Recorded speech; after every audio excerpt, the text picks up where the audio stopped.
Hi everybody, Ryan Romano here. So, Mission Pro Wrestling Run It Back was this past Friday at Pinball's Kingdom in Buda, Texas. It was seen in 27 countries thanks to one of MPW's partners, the Title Match Network. The show in its entirety was the result of hard work and dedication on the parts of the wrestlers, referees, commentators, camera people, everyone who worked behind the scenes, as well as sponsors and donators. But none of it would be possible without the love and support of the wrestling fans, not just in Texas, but around the U.S. and beyond, who believe in the message that Thunder Rosa and her team are successfully conveying: that women's wrestling is wrestling, and that it is time for equality for women. Brittany Nicole and Holiday were lit on commentary from the moment the show began. They are my favorite commentary duo, and they get better and better with every show. Shaul Guerrero was a fantastic ring announcer, doing the most amazing job getting the fans pumped up. And what a wonderful surprise for me personally to see Vert Vixen as one of the referees for this show. I knew from the Putting You Over podcast on Twitch that she was going to be there helping out, but I didn't know in what capacity.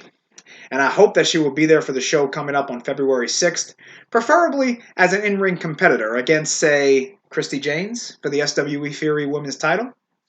But if she's there again as a referee, that would be wonderful too, because she did a great job, as did Phoebe and Yali. And I'm really happy that for the whole night, you could see that Salvation Army station right there at ringside for everyone watching on the Title Match Network, as a reminder to visit Thunder Rosa's fundraising page for the Salvation Army of Texas. The link is posted in the description box below the video you are currently watching. The first match on this 9-match card was for the SWE Fury Women's Championship. The challenger, Killa Kate, my pick to win, came out looking so rad and confident. The then-champion Miranda Gordy looked dominant and flashy, as I think a champion should. This was a very technical match, a perfect match to start off the night and get the fans ready for the hard-hitting action that was to come. Back and forth headlocks and reversals, both ladies utilizing the ropes well. Killa Kate put forth a great effort with her kicks and submission holds. There was a time when I thought she was going to take the championship, but what a suplex Gordy delivered during that match. It changed the whole momentum around. Gordy then delivered multiple clotheslines and a devastating powerbomb that would lead to the pinfall, allowing her to retain her title. Then, Shaul Guerrero introduces the Hall of Famer, Medusa. She addresses the fans, saying that she was asked to come here for Thunder Rosa and to support women's wrestling. She talks about her time in Japan, and that's where she met Thunder Rosa, and saw that this woman really has something. Medusa called Thunder Rosa the ultimate pro wrestler of today, and I, for one, could not agree more. I know I'm one of many. She congratulated Thunder Rosa and Brittany Nicole for being women who own their own wrestling promotions, and I cannot wait for Elevate Pro shows to start up again at some point in Louisiana, because I'm going to be showing my face there too. Before leaving the ring, Medusa informed everyone that she would have the honor and privilege later in the night of handing the MPW World title to the winner of the main event between La Rosa Negra and Lacey Ryan. And I really enjoyed this segment of the show, to hear a legend of the wrestling business speak so highly of two people and a promotion that has really become near and dear to my heart, both as a wrestling fan and as a human being in general. Next, it was Jennacide versus the Elevate Pro Women's Champion, La Reina Renegada, Amber Rodriguez. Excuse me. Amber Rodriguez is the leader of the Queendom, which includes Promise Braxton and Danny B, which you can see competing in promotions like Reality of Wrestling. Holiday says 3 times throughout this match that she'd like to get in the ring with Jennacide and see how she does with someone her own size. She and Brittany tried to send signals to the powers that be to see about making this match happen at some point in the future. So, in addition to the Mission Pro Wrestling boat, bus, and monster trucks, now we have to have the Twisted Sister versus the Bionic Beast. Jennacide at this point is 2-0 in Mission Pro Wrestling, and she looked dominant as ever, making her way to the ring. Now, whenever Rodriguez came out, she was confident and she showed us some attitude, which is great. But I don't think Amber walked into this match taking Jennacide very seriously. Brittany Nicole made sure to talk up her champion throughout the match. about how she's beaten Nyla Rose in 17 different states. Holland had asked, "Is that a fact?" And Brittany said, "Yes, she told me." And that was a fun interaction between those two. One of many throughout the night. Just adding another hashtag to the list. Hashtag facts. If you don't hashtag it, it ain't happening. Amber had trouble overpowering Jennacide at first, but she did manage to take her off her feet, forcing her to regroup outside the ring.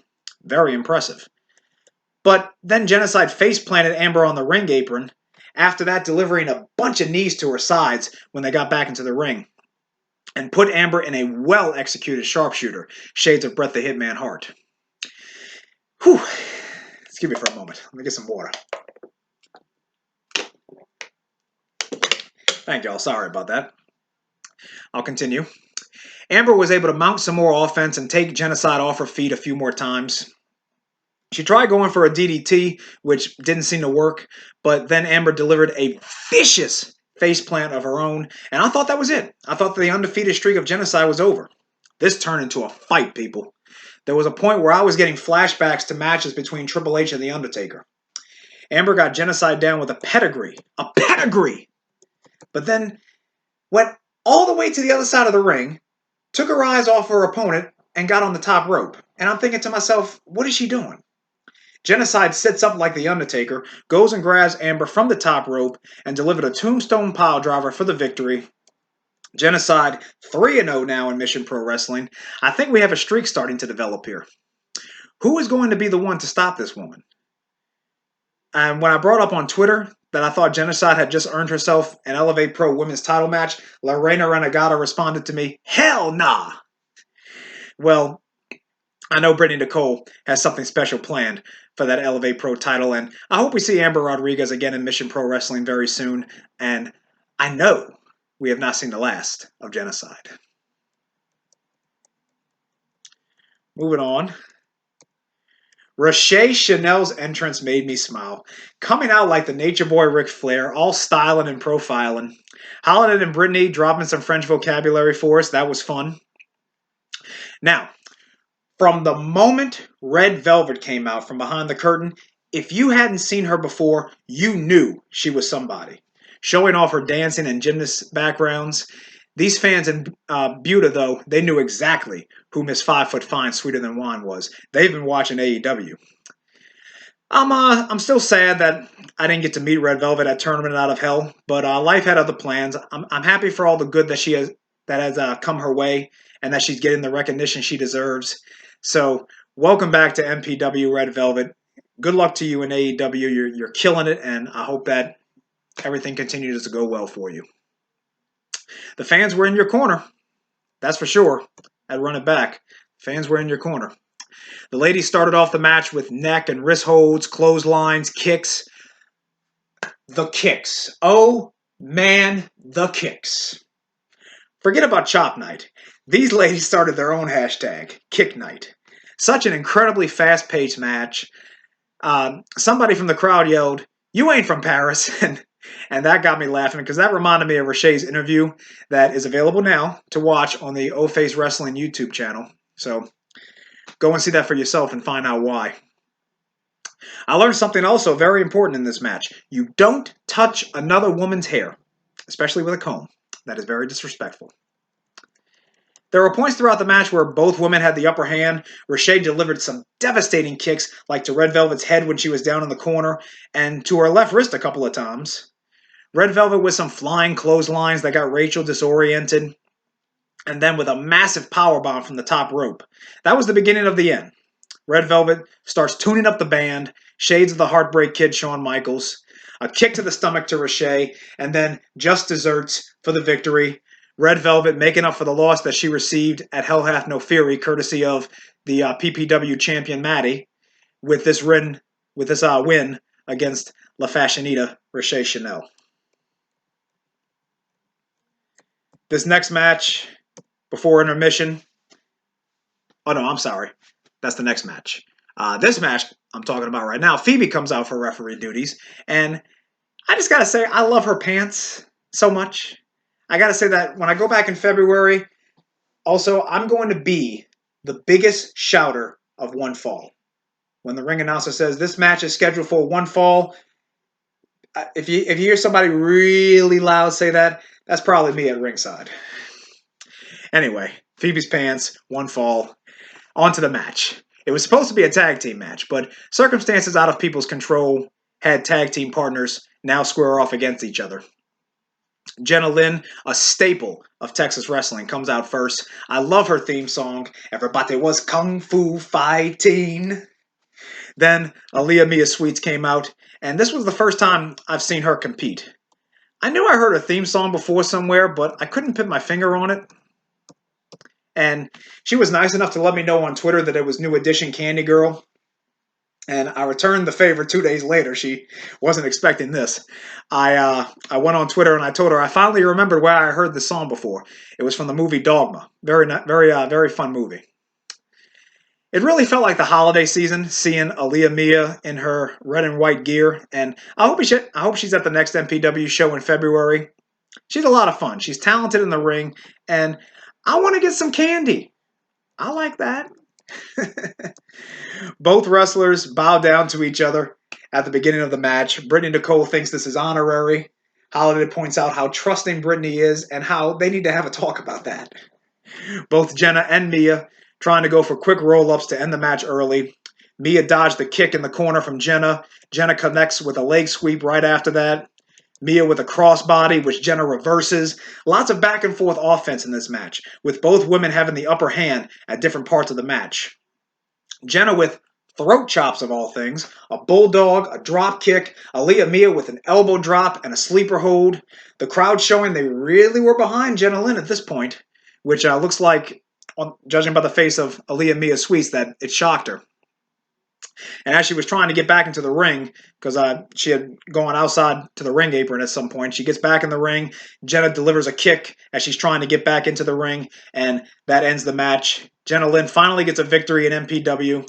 I'd love to hopefully see Jenna and Mia team up at some point in 2021, because I've got a feeling MPW tag team titles are coming sooner rather than later.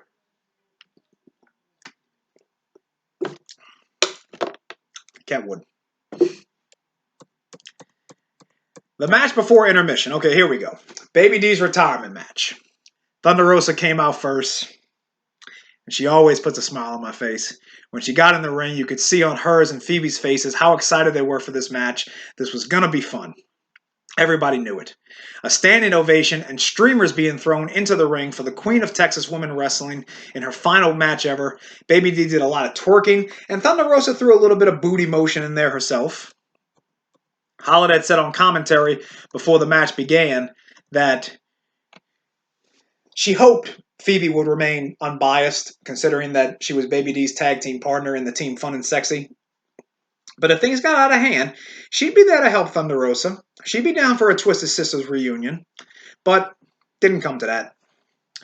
It looked like Thunder Rosa was going to try and suplex Baby D in the beginning of this match, but I'm sitting here thinking what everyone else is seemingly thinking. Yeah, this ain't going to work. Baby D using her derriere, let's call it, as a weapon. Eat your heart out, woad. My God, massive blows from Baby D using the lower area of her body.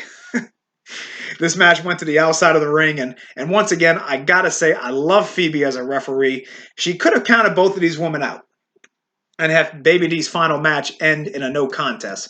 But instead, she followed them outside the ring with her hands on her head, a face full of emotion, like she didn't know what to do. She just let Thunder Rosa and Baby D go at it, have their shots of tequila. I guess it was tequila. I don't know. I don't drink. At the bar. Baby D didn't care for that too much, I don't think. I know she's a whiskey girl. Phoebe finally forgot. She finally forgot about her role as a referee, and she tried to help Baby D, holding down Thunder Rosa while she delivered a couple of nasty chops, and then massaging Baby D's shoulders and even fanning her as they were making their way back to the ring area.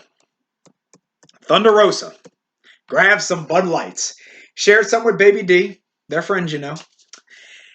And then Shades of Stone Cold Steve Austin delivers a devastating stunner outside the ring. And I can see now what Brian Rosa was talking about on the This Is Pro Wrestling podcast.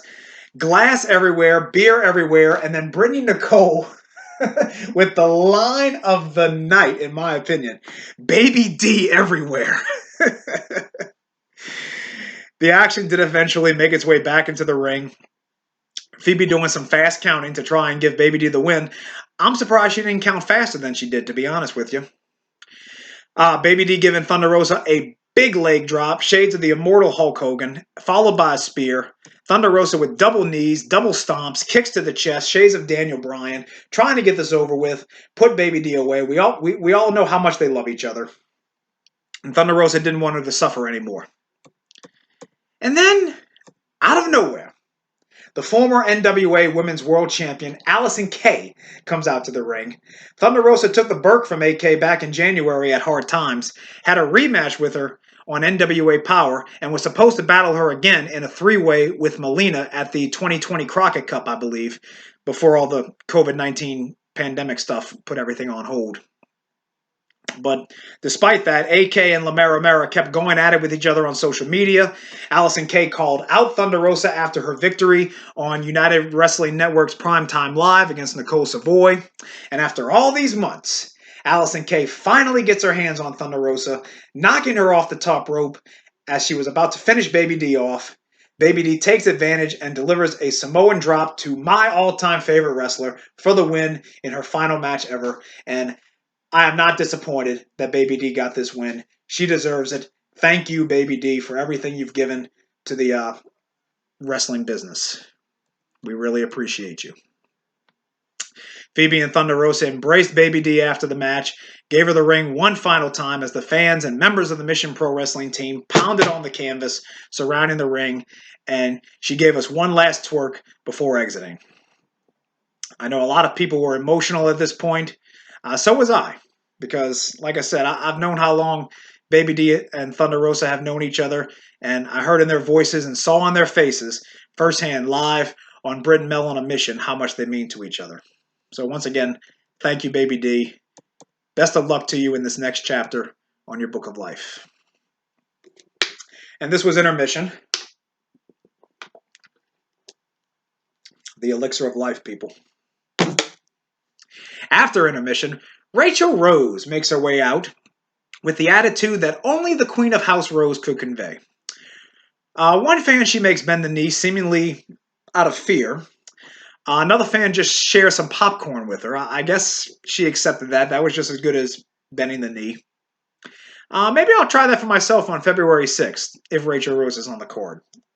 See if popcorn works. You could feel the tension between Vert Vixen, who was the referee for this match, and Raychell Rose before the bell even rang. Vert Vixen was definitely not happy holding the ropes so Raychell could get into the ring. Raychell grabbed the mic from Shaw Guerrero, much to the ring announcer's disliking, and demanded that this match not be a no DQ, since her opponent was supposed to be Elena Black. And I guess the HBIC head booker in charge, Robin Reed, or maybe it was the general manager, Brittany Nicole, right then and there, signed off on that.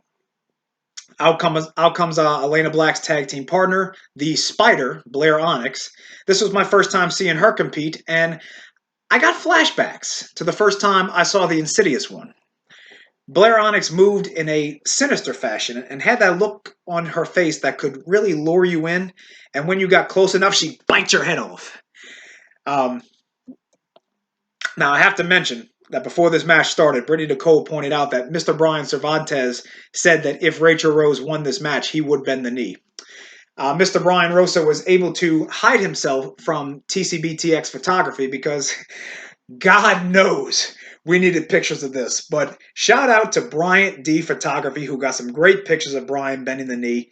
Hashtag Brian Bends. If you don't hashtag it, it ain't happening.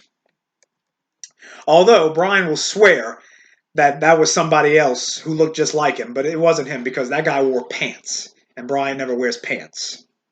Yeah, sure, Brian. Anyway, Raychell Rose knows how to use the ring to her advantage. The match gets underway. She knows how to use the ring to her advantage, delivering kicks, clotheslines, using the ropes to assist her.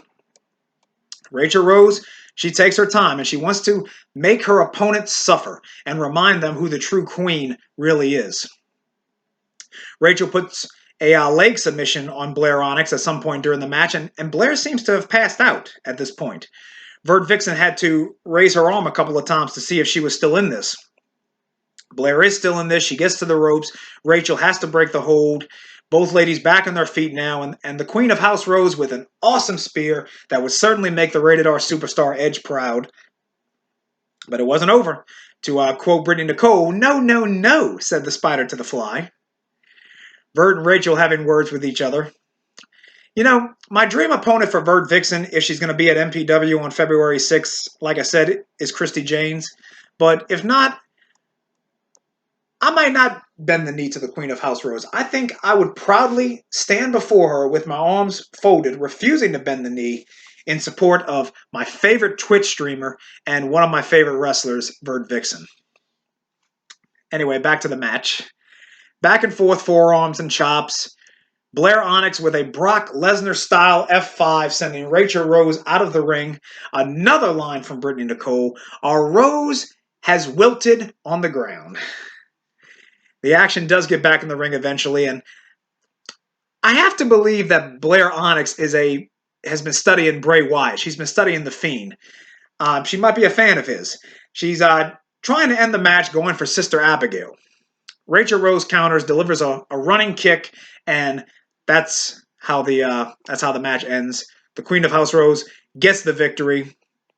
And now we have to wonder if Elena Black is going to return to MPW in the near future and avenge her partner.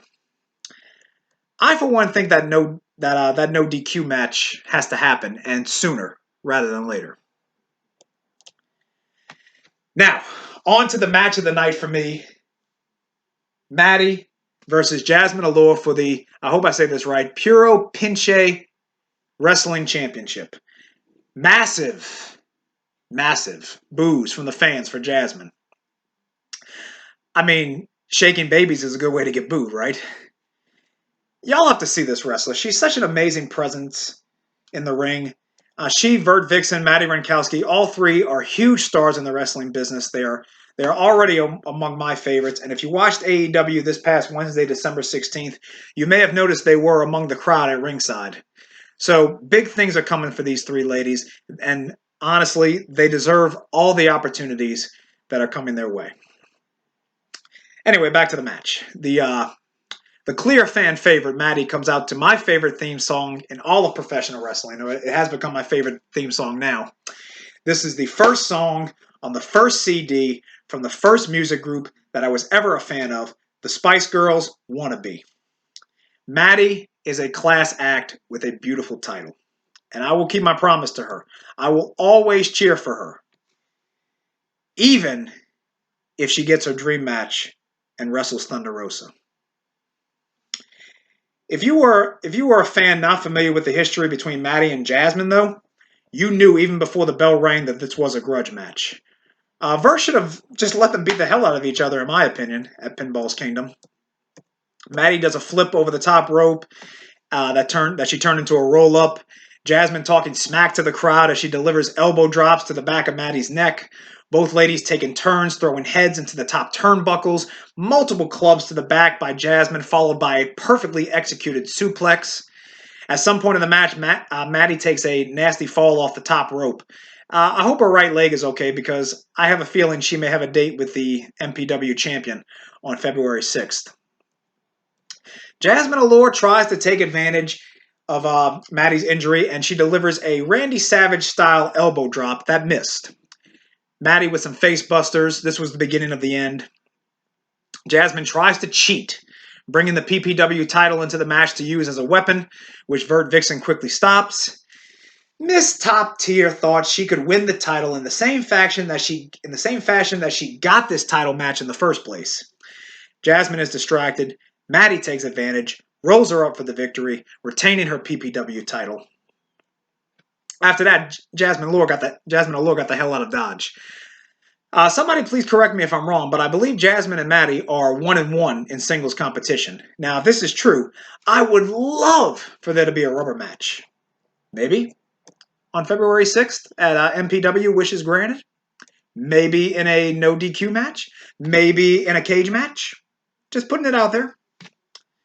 Doing some fantasy booking. But this was my favorite match of the night. The match I was looking forward to the most. It did not disappoint. Excellent job by all three of these ladies. The penultimate match. Yali Sapphire taking over the referee duties. I hope the female ref, that's what she goes by on social media, I hope she keeps coming back to MPW. Allysin Kay comes out to Coolio's Gangsta Paradise, which I really dug. Miss AK-47 was an excellent last-minute replacement for Killer Kelly, who was originally going to beat Kimber Lee's opponent. It was the battle of hashtag Pinkies Up versus hashtag Crown Jewel. And Allysin Kay is such a show-off. And I guess it's justified because she's had a great career so far. Knockouts champion, NWA Women's champion, the list goes on. I'm glad Kimber Lee got to do a little showing off of her own. She's the current Shimmer champion, you know. She got to do some showing off with an awesome split that she held that split for a little bit of time in the middle of the ring. Allysin Kay tried to do a little split of her own. I thought she was going to kick Kimber Lee. It would have been the perfect opportunity to do that because Kimber Lee was practically defenseless. But Kimber Lee got up quickly. She went after AK, trying to get the crowd to shh, so we could hear all those nasty chops. Hashtag chop night. I got really scared when Kimber Lee was trying to suplex AK off the ring apron onto the concrete. There's no padding around the ring area here at Pinball's Kingdom in Buda, Texas. The fight went outside the ring. AK with a chop next to the Salvation Army station that I could have heard all the way in Louisiana, even if I wasn't watching on the Title Match Network. Holiday mentioned at some point on commentary that this was the magic of Chop Night. Well, Pinball's Kingdom was Disneyland when it came to Chop Nights this past Friday. That's just my opinion. When it came to chops this past Friday. Whew! So many chops and kicks. It was crazy. Allysin Kay with some very interesting facial expressions as she was looking like she was trying to break Kimber Lee's neck. AK is crazy in the ring, but crazy good, though. Brittany and Holiday is educating us about the trapezius muscle. I guess this is where it's at. Thank you, ladies, for that. Great kicks from Kimber Lee as Brittany and Holiday are educating us. Great kicks from the Shimmer champion, followed by a great German suplex. Kimber Lee goes to the top rope for another of many high-risk maneuvers that we've seen throughout the night. Allysin Kay goes after her with chops, forearm shots, and a disrespectful slap to the face. AK is trying to go for a suplex off the second rope, which Kimber Lee counters with a vicious powerbomb. Kimber Lee cannot get the 3 count, though. Allysin Kay recovers, delivering a clothesline from hell, and it looks like this was going to be the end for the Miss Crown Jewel. But then my all-time favorite wrestler, Thunder Rosa, comes out wearing an adorable Christmas sweater. I wish I could get one of those. Distracting Allysin Kay, allowing Kimber Lee to get the roll-up victory. Thunder Rosa and Allysin Kay fight all the way into the back. The time has come for these two warriors to settle things once and for all, and it needs to happen. I hope it will happen inside a cage on February 6th. Let me get one last sip of water here. Thank y'all for putting up with me. Like I said, the elixir of life. Okay, now it's time for the main event. A nice surprise to hear Shaul Guerrero say it was 2 out of 3 falls, but I'm glad that it was. Throughout history, especially in the NWA, these prize fights for the most prestigious titles were 2 out of 3 falls matches more often than not. I've said it before and I'll say it again. Lacey Ryan is a beast. I ranked her number 1 when the power rankings, people were sharing their power rankings after Tournament Out of Hell. I ranked her number 1. She's a beast. The former Future Stars of Wrestling Women's Champion is talented. She's athletic. Duh. She's a star. She's proven it more and more in promotions like Championship Wrestling from Hollywood, United Wrestling Network's Primetime Live, and of course, Mission Pro Wrestling. Then we have La Rosa Negra. One of the most unique wrestlers I've seen in my 15 years as a wrestling fan. Nearly 15 years. She comes out with confidence, attitude, busting a move or two here and there. She really put some smiles on fans' faces that run it back. She put a smile on mine at Tournament Out of Hell. Especially when I thought she was going to give me a high five, and she left me hanging. So thank you for that, champ. La Rosa Negra makes her way around the ringside, pulling a fan's mask down. If Mr. Brian Cervantes stays true to his promise and puts me in the same spot that I had at Tournament Out of Hell, which is where that fan was sitting, the one whose mask got pulled down, I hereby give La Rosa Negra permission to pull my mask down too if she wants. That would make my night. And it was also really nice to see the soon-to-be world champion make a little girl at ringside happy too. Lacey Ryan with the first fall early in the match. It looks like her knee healed up well since Tournament Out of Hell. Hard shots and kicks from the Unstoppable One. As a lifelong resident of the greater New Orleans area, I really dug the fleur-de-lis emblem on Lacey Ryan's ring gear. Hashtag #WhoDatNation.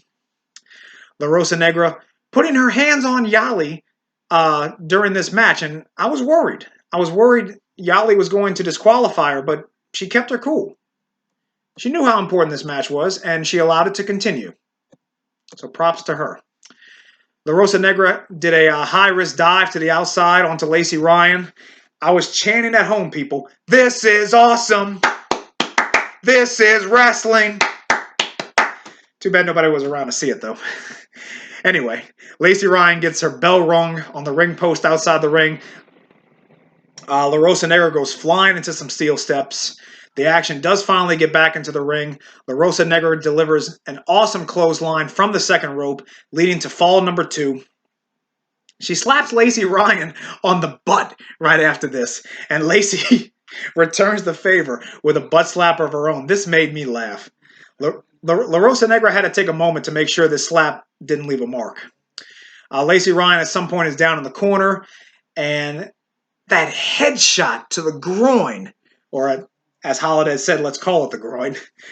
That headshot La Rosa Negra delivered had me at home chanting holy 4-letter S word. It really did. DDT, knee to the face. La Rosa Negra kicks out of that modified GTS, eat your heart out CM Punk.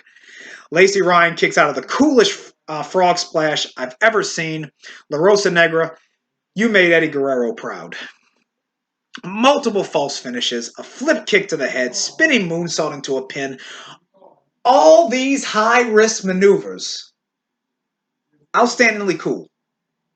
And it comes down to a roll-up. What a way to finish this epic 2 out of 3 falls match. La Rosa Negra is presented the MPW title by Medusa. She's got tears in her eyes. The fans pound the canvas again, surrounding the ring. The new and first champ does an awesome interview with DNC Digital right after the match. You can check that out on his YouTube channel. What a main event, and what a show. Mission Pro Wrestling Wishes Granted is Saturday, February 6th, live at Pinball's Kingdom in Buda, Texas, streaming live on the Title Match Network. After every show they've had, we keep asking, how are they going to top this one? I know they will. And while I know it's still a month and a half away, and after this year, we all know how life is very unpredictable, I will be there at ringside once again. I've already gotten my days off from work approved. I've already purchased my VIP ticket on Eventbrite.com. I have been to multiple WWE shows, a TNA house show. I have viewed on TV and the internet matches and shows from multiple promotions, and I can honestly say that Mission Pro Wrestling is my favorite promotion for all the reasons I listed earlier in this video, for all the reasons that these wrestlers and these people who are part of the Mission Pro Wrestling team have given on interviews with such podcasts as The Nation Show, Hannibal TV, Hot Tag Hooligans, We Love Wrestling, Women's Wrestling Talk Podcast, the list goes on. Fans from Texas and all around the world love these women and what they do inside and outside the ring. But as for me personally, and I'll make it short because I don't want to get emotional again, my life is the best that it has been in a long time because Thunder Rosa and the people of the Mission Pro Wrestling family are in some way or another part of it. And I hope that as a fan, a supporter, and a friend, I have and will continue to make Thunder Rosa and Mission Pro Wrestling proud. Thank you all for watching. Thank you all for listening. Until next time, y'all take care and best wishes.